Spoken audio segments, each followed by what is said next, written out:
Film की शुरुआत में एक छोटू से अंडे को दिखाया जाता है। अचानक से वो अंडा हिलने लगता है और घोंसले से नीचे लुढ़क जाता है।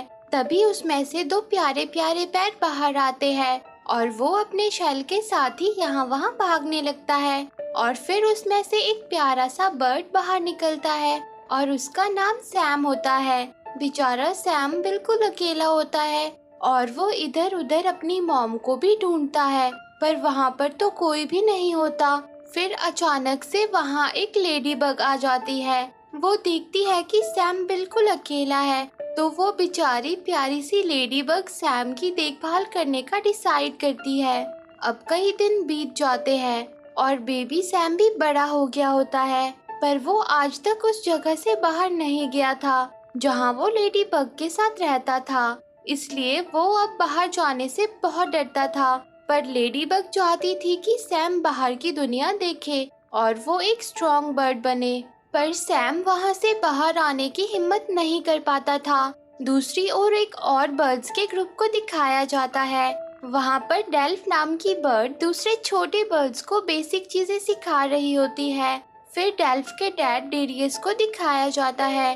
वो लोग बहुत जल्द अफ्रीका के लिए निकलने वाले थे ताकि सर्दियों में वो वहाँ आराम से रह सके। बस वो एक ही बात से घबराते थे कि कहीं जर्नी के दौरान आयरन बर्ड्स उन पर हमला ना कर दे। पर ये आयरन बर्ड्स और कोई नहीं एरोप्लेन थे और वो बेचारे उन्हें ताकतवर बर्ड समझते थे और अपने लिए उन्हें खतरा मानते थे। उसी बर्ड ग्रुप में कार्ल भी था। कार्ल आने वाले समय में इस ग्रुप को लीड करने वाला था क्योंकि वो डेरियस का नेफ्यू था। दूसरी तरफ सैम और लेडीबग एक बीज से खेल रहे होते हैं। तभी लेडीबग जानबूझकर उस बीज को दूर फेंक देती है और खुद घायल होने का नाटक करती है ताकि बीज को लेने के लिए सैम को बाहर जाना पड़े। पर सैम बीज को बाहर देखकर लेडीबग से कहता है कि हम कोई दूसरी गेम खेल लेते हैं, पर लेडीबग उसे डांट देती है और बीज को लाने को कहती है। अब सैम के पास दूसरा कोई रास्ता नहीं बचता और वो डरते हुए वहाँ से बाहर आकर बीज को ढूंढने लगता है। लेडीबग भी चुपके चुपके उसके पीछे उसके साथ ही रहती है ताकि वो उसका ख्याल रख सके। फिर डेरियस को दिखाया जाता है। डेरियस इस सोच में डूबा होता है कि कैसे वो जर्नी के दौरान अपने ग्रुप को आयरन बर्ड से सेव कर सकेगा। पर तभी एक जंगली बिल्ली उस पर हमला कर देती है और वो डेरियस को घायल कर देती है।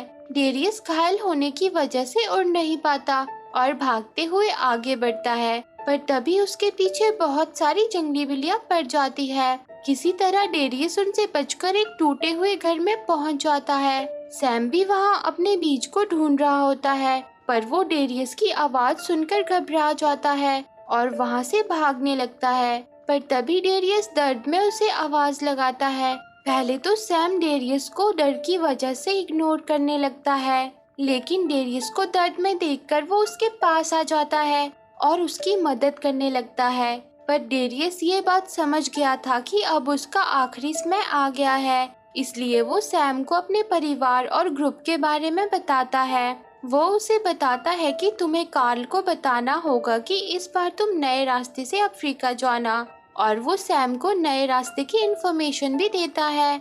और वो सैम से कहता है कि मेरे ग्रुप का वहाँ जाना बहुत जरूरी है, नहीं तो सर्दियों में वो सब मारे जाएंगे। पर सैम इतनी सारी इन्फॉर्मेशन से कंफ्यूज हो जाता है। तभी डेरियस को ढूंढते हुए उसका बर्ड ग्रुप भी वहाँ आ जाता है। डेल्फ जैसे ही अपने डैड के पास आती है तो डेरियस उससे कहता है कि जैसे वो येलो बर्ड कहे वैसा करना, और तभी उसकी मौत हो जाती है। डेल्फ को रोते हुए देखकर उसका दोस्त विली उसे चुप कराने की कोशिश करता है। सैम ये सब देखकर उदास होकर वहाँ से जाने लगता है। तभी कार्ल उसे रोक लेता है और उससे पूछता है कि आखिर डेरियस ने तुमसे क्या कहा था। पर तभी लेडीबग वहाँ आती है और कार्ल को बताती है कि डेरियस ने सैम को अफ्रीका जाने का नया रास्ता बताया है और अब वही है जो तुम्हें सेफली वहाँ पहुँचा सकता है, और अगर तुम अफ्रीका पुराने रास्ते से जाओगे तो आयरन बर्ड्स तुम्हें मार डालेंगे। पर कार्ल सैम से चिढ़ जाता है और वो उसे अपने ग्रुप के लीडर के काबिल नहीं समझता, क्योंकि डेरियस के बाद वो लीडर बनने वाला था। पर सैम की वजह से ऐसा नहीं हो सका। वहीं सैम लेडीबग की बातें सुनकर कंफ्यूज हो जाता है। वो लेडी बग से कहता है कि तुमने कार्ल से झूठ क्यों बोला, जबकि डेरियस ने तो मुझे सब कुछ कार्ल को बताने को कहा था और उसे ग्रुप को लीड करने को कहा था। तब लेडी बग सैम को बताती है कि अगर तुम इनके ग्रुप को लीड करोगे तो तुम पूरी दुनिया घूम पाओगे और तुम्हें अकेलापन भी महसूस नहीं होगा। अब सैम लेडी बग की बात मान जाता है और उसके कहने पर वो कार्ल और दूसरे सभी बर्ड्स को बताता है कि डेरियस ने मुझे तुम्हारे ग्रुप को लीड करने को कहा था। पर तभी एक बार फिर जंगली बिल्लियां उन पर अटैक कर देती है। सारे बर्ड्स उड़ जाते हैं, पर विली का छोटा भाई फ्लैग बिल्लियों के बीच फंस जाता है, लेकिन सैम उसी वक्त आकर उसे बचा लेता है। ये देखकर सारे बर्ड्स सैम से खुश हो जाते हैं और उसे अपना लीडर भी मान लेते हैं। पर कार्ल अभी भी सैम को लीडर नहीं मानता और वो उस पर शक करने भी लगता है। वहीं सैम अब कंफ्यूज हो जाता है कि आगे वो उन्हें किस रास्ते पर ले जाए। पर तभी उसकी नजर नुकीली पहाड़ियों पे पड़ती है और उसे याद आ जाता है कि डेरियस ने उसे नुकीली पहाड़ियों के बारे में बताया था। तो सैम उन सबको उस दिशा में ले जाता है। अब उसे ग्रुप के लीडर होने का भी एहसास होता है, जिससे उसमें और कॉन्फिडेंस आ जाता है। वहीं लेडी बग भी सैम को निडरता से आगे बढ़ता देखकर बहुत खुश होती है। पर कार्ल अपने ग्रुप से कहता है कि सैम हमें गलत रास्ते से ले जा रहा है, हमें दूसरे रास्ते से जाना चाहिए। पर कोई भी उसकी बात नहीं सुनता और सब उसे इग्नोर कर देते हैं। वहीं सैम बड़े कॉन्फिडेंस के साथ आगे बढ़ता चला जा रहा था और उसे डेरियस के बताए क्लूज भी मिलते जा रहे थे। अब काफी रात हो गई होती है और सब लोग थक जाते हैं, इसलिए वो एक शहर में रुकते हैं जो कि पेरिस होता है। अब सभी को भूख भी लगी होती है।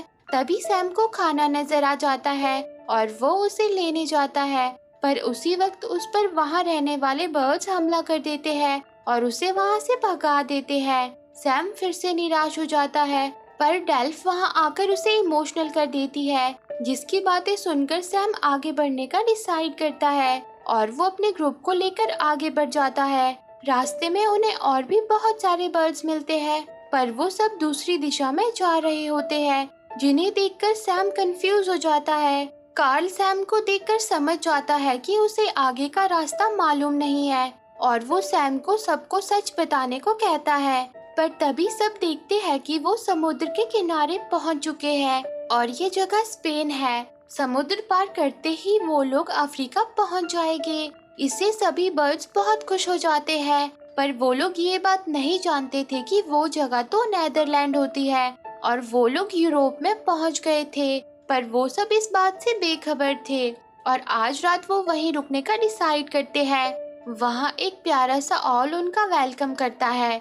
अब सैम डेल्फ को सच बताने की कोशिश करता है और वो उससे कहता है कि मैं अब तुम लोगों को यहाँ से आगे नहीं ले जा सकता और ना ही मैं ग्रुप को लीड करने लायक हूँ।